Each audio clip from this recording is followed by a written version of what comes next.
Hey guys, Jesse Helmedala with TREBEL Wellness Solutions. Today we're going to teach you the dumbbell squat. So Andrew, I want you to go ahead and take these dumbbells and set them on your shoulders. Beautiful. You get a nice good squatting stance so your feet are about shoulder width apart. Everything's nice and tight, glutes are on, abs are on, shoulder blades are back and down. Same mechanics as the air squat. I want you to go ahead and shoot your hips back, drive your knees out, squat down to comfortable depth. Beautiful. And standing. Go ahead and go for about another 4 reps. I'm going to make sure at the bottom here, if I just put the marble on your knee, it would roll back into your hip crease. Beautiful. Really trying to work all the hip musculature. So you got everything involving the glutes, all the way down to the hamstrings, the quads.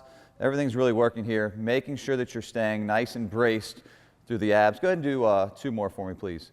This is a precursor. It's a great movement in and of itself, but it's also a precursor which we test you before we're going to put a bar on your back and get you back squatting. Good stuff. Looks good.